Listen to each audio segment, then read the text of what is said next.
Olá, gente, bom dia. Deus abençoe a todos. Eu começo o devocional de hoje pedindo desculpas a você caso a minha voz não esteja saindo de forma tão clara. Acontece que eu estou com a garganta um pouco inflamada e estou um pouco sem voz, mas eu vou me esforçar para juntos darmos continuidade ao nosso estudo do Evangelho segundo Mateus, com o capítulo 9. Já deixa sua Bíblia aberta, Mateus capítulo 9, a partir do versículo 18. Na sexta-feira nós explicamos a respeito do jejum e do vinho novo em odres velhos. Foi o último vídeo que fizemos, está aí no nosso canal. Antes de iniciarmos a leitura de hoje, peço a você que se inscreva em nosso canal, deixe o seu like e o seu comentário. Fazendo isso, você vai estar ajudando o canal. O YouTube vai ver que o conteúdo é relevante e mais pessoas serão alcançadas. Compartilhe também com seus amigos e me siga em nosso perfil do Instagram. O link está aí na descrição. Vamos então à leitura do capítulo 9, verso 18. Nós vamos ler quase que o capítulo todo, ou talvez o capítulo todo. Vamos então. Verso 18. Enquanto Jesus estava falando, um dos dirigentes da sinagoga aproximou-se e, ajoelhando-se diante dele, rogou: Minha filha acaba de morrer, mas vem, impõe a tua mão sobre ela e viverá. Olhe para cá, o nome disso é fé. Esse homem tinha acabado de presenciar a morte da sua filha. E o que ele fez? Correu para Jesus e suplicou a Cristo, dizendo: Minha filha está morta, mas se o Senhor for até ela e impor as mãos sobre ela, ela vai viver. Fé é a certeza de que Deus pode. Fé é a certeza de que há em Cristo poder e capacidade para tudo. Isso é fé, no que diz respeito à cura e a milagres. É a certeza que Ele pode. Vamos continuar, que tem muito milagre aqui no episódio de hoje e a gente vai entender mais sobre isso. Jesus então levantou-se e seguiu com ele, e seus discípulos o acompanharam. De repente, uma mulher que há 12 anos vinha sofrendo de hemorragia, alcançou-o por trás, tocou na borda do seu manto, pois dizia essa mulher consigo mesma: se eu conseguir apenas lhe tocar as vestes, eu serei curada. Qual é o nome disso? Fé. Jesus estava indo até a casa desse dirigente da sinagoga e no caminho, uma mulher que há 12 anos vinha padecendo com hemorragia lhe tocou com uma convicção: se eu tocar, eu serei curado. Ela tinha fé, certeza de que quando Jesus quer, a pessoa ela recebe o milagre. Ela cria na capacidade que há em Cristo de curar, seja qual for a enfermidade. Vamos avançar. Então Jesus voltou-se e assim que viu a mulher lhe disse: anima-te grandemente, filha, a tua fé te salvou. E desde aquele momento a mulher ficou curada. Quando Jesus chegou à casa do dirigente da sinagoga e viu os flautistas fúnebres e a multidão em alvoroço, ordenou: retirai-vos daqui. Essa menina não está morta, mas adormecida. E todos zombavam dele. Assim que a multidão foi retirada, Jesus entrou, tomou a menina pela mão e ela se levantou. Então a notícia desse acontecimento espalhou-se por toda aquela região. Veja que quando Deus quer agir, ninguém pede. Veja que quando Cristo decide operar, até o morto ressuscita. E a fé estava dentro desse pai, como estava dentro da mulher hemorrágica que havia acabado de ser curada. Vamos avançar. Partindo Jesus dali, 2 homens cegos o seguiram. clamando: Filho de Davi. Olha o que eles falaram: Filho de Davi, tem misericórdia de nós. Entrando ele em casa, aproximaram-se os cegos e Jesus lhes perguntou: Credes que eu seja capaz de fazer isso? Responderam-lhes: Sim, Senhor. Qual o nome disso? Fé. Esse homem também cria na capacidade de Cristo em curá-lo. E uma vez que ele clamou por misericórdia, Cristo ouviu, parou e o atendeu, como diz o verso 29. Então, lhe tocou os olhos, dizendo: Seja-vos feito conforme a vossa fé. E os olhos deles foram abertos. Jesus os advertiu então severamente: Cuidai para que ninguém saiba disso. Contudo, ao partirem, propagaram os feitos de Jesus por toda aquela região. 3 milagres, 3 curas. A primeira, da mulher hemorrágica, que cria no poder de Jesus. A segunda, da filha do dirigente da sinagoga, que cria no poder de Jesus. E terceiro, a cura do cego, dos cegos, que também criam no poder e na capacidade de Jesus. Nós temos 3 curas, 3 milagres diferentes, porém, nós temos algo em comum, algumas coisas em comum. A primeira delas, esses homens e também esta mulher não chegou diante de Jesus exigindo alguma coisa. O Senhor tem que me curar, o Senhor tem que me abençoar. Ou então determinando, eu determino que o Senhor fará isso, aquilo, aquilo outro. Que é o que a gente vê espalhado pelas igrejas, espalhadas por muitas igrejas. Pessoas exigindo, pessoas declarando, pessoas determinando, pessoas colocando Deus na parede, como aprenderam, mal orientadas.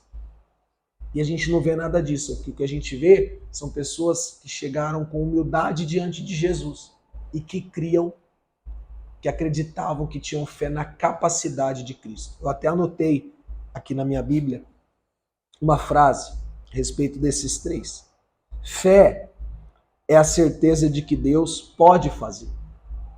Se Ele vai fazer, não sabemos, pois sua vontade é prioridade e soberana. Fé é a certeza de que Deus pode. Se Ele vai, não é conosco. Jesus pode curar todos, mas Ele não cura todos. E por quê? Porque Ele é soberano, Ele cura quem quer. Ele usa de misericórdia com quem Ele quer. Ele é Deus.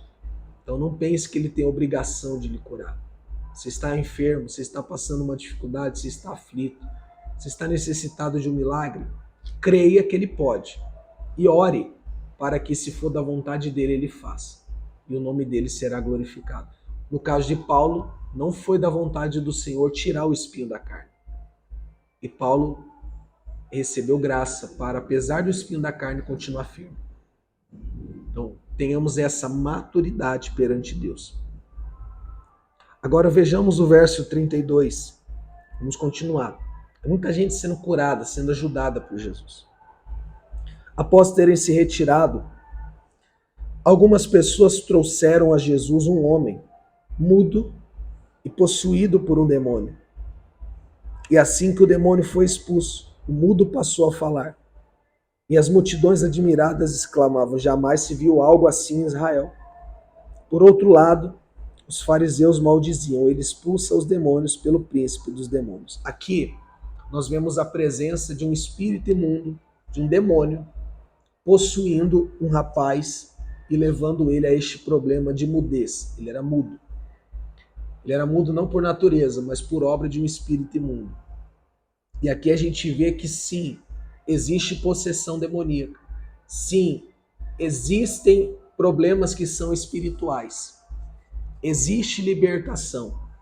Mas repare que a libertação de Jesus foi rápida, foi clara, foi objetiva. Jesus não ficou entrevistando o demônio.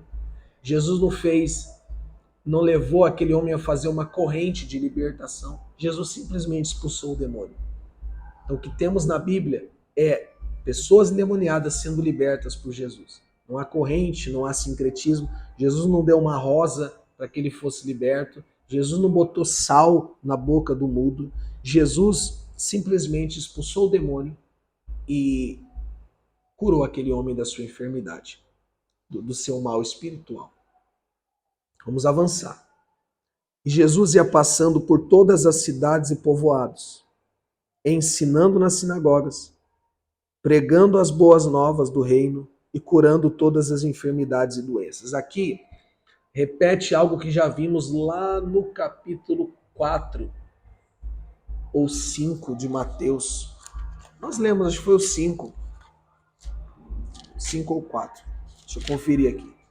Foi o 4, que é o tripé do ministério de Jesus. A gente leu aí, ensinava, pregava e curava.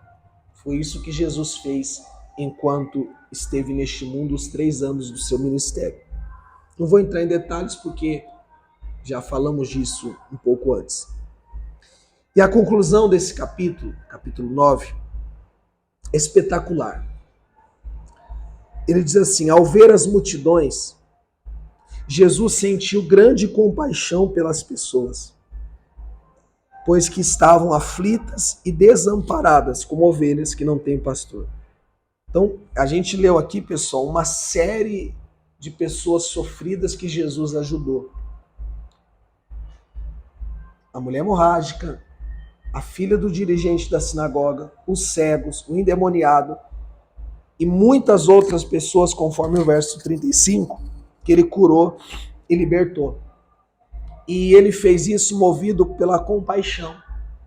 Jesus, ele tinha compaixão pelas pessoas.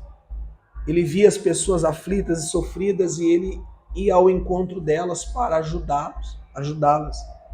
A compaixão de Jesus não era simplesmente um mal-estar, um sentimento de tristeza ao ver o aflito. Ele ajudava as pessoas. Jesus se importava com as pessoas, Jesus amava as pessoas, Jesus se entregava pelas pessoas. E infelizmente isso está cada vez mais raro dentro das instituições. O que mais acontece dentro das instituições, dentro das supostas igrejas, é a preocupação com a imagem da instituição e não com as pessoas em si. Se você está procurando uma igreja para congregar, uma comunidade para congregar, veja se ali a preocupação do pastor, do líder e da comunidade é com as pessoas. Porque Jesus amava as pessoas, ajudava as pessoas, cuidava das pessoas. E quem está em Cristo, quem é de Cristo, o cristão também tem compaixão pelas pessoas. E é uma compaixão seguida de ação. Nós nos movemos em direção ao enfermo e oramos por eles. Nós nos movemos em direção ao aflito e oramos por eles.